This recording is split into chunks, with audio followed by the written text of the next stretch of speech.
हम लोग को ऊपर महाजन का पैसा बाकी है, बैंक का लोन बाकी है, सब कुछ बाकी है और मेरी रोजी रोटी चली जाएगी हम लोग को, तो हम लोग अपने परिवार को कैसे जिंदा रखेंगे समझ में नहीं आ रहा है। और कोई सुनने वाला हम लोग की है नहीं।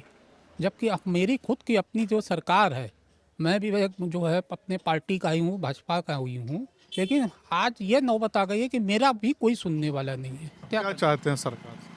अरे सरकार से हम चाहते हैं कि हम दुकानदारों को जो है हम उचित काम हो, उचित मुआवजा मिले, या हम कहीं हम लोग को बसाने की व्यवस्था करें, हम कि हम लोग अपनी दाल रोटी कैसे चलाएं, ये सरकार हमको बता देना। मैंने इसके पहले भी बोला कि चौड़ाई को थोड़ा सा कम कर दी तो उसमें कम से कम 50% दुकानदार की जीविका बच जाएगी।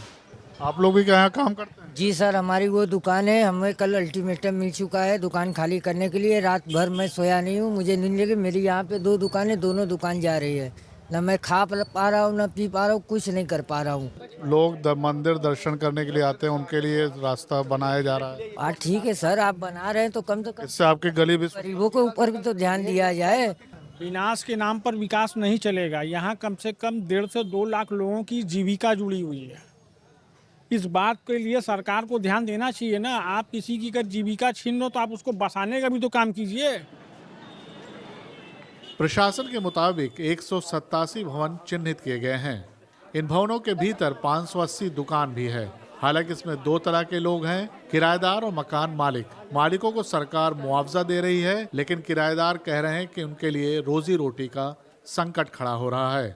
आप देख सकते हैं कि जो दुकानों पे तोड़फोड़ हुई है वहाँ पे किस तरह का नज़ारा है और किस तरह के लोग अंदर दुकानें जो पे कटरा बोल कहते हैं, अंदर जो दुकानें बंद हैं उन दुकानों को भी तोड़ी गई है। हमारे साथ आसिफ साहब हैं, इनकी भी दुकान टूटी है। क्या आप ओनर हैं, टेनेंट? नहीं, मैं टेनेंट हूँ।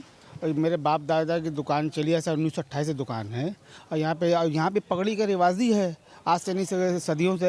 अब इनका जो आया है तो इन्होंने किसी को नोटिस भी लेकर नहीं दी कि आप दुकानदार हैं। डीएम साहब ने हम लोग को बुलाया भी वहाँ पे, उसने बोला गया उन्होंने, तो उन्होंने अपना प्रस्ताव रखा। उन्होंने क्या प्रस्ताव आने कि बिंगिया बाग के चारों तरफ जो है आप वहाँ दुकान बना दिए और उन लोगों को दे दिए। और कहीं दूसरा एप्शन ने दिया कि वहाँ पे जच्चा बच्चा हॉस्पिटल है, पूरा जगह खाली है, नगर निगम का ऑफिस आपने बना दिए, वहाँ पे आप बना दिए। फिर ऑफर हम लोगों ने दिया गया कि आप वहाँ बना दिए, स्टार्टर हाउस है वहाँ। तो उन्होंने आश्वासन तो ऐसा दिया कि जैसे कि हाँ सब हो जाएगा, सब कोई आके से बैठ गया। फिर एक बैग जो है अधिग्रहण चालू हो गया। सरकार से निवेदन है, इतनी ज़रूरत है नहीं इस सड़क को चौड़ी करने की। महाकुंभ जैसी भीड़ जो मैंने 52-53 साल में नहीं देख पाया, वो भीड़ जब यहाँ से निकल गई, कोई दिक्कत नहीं हुई है।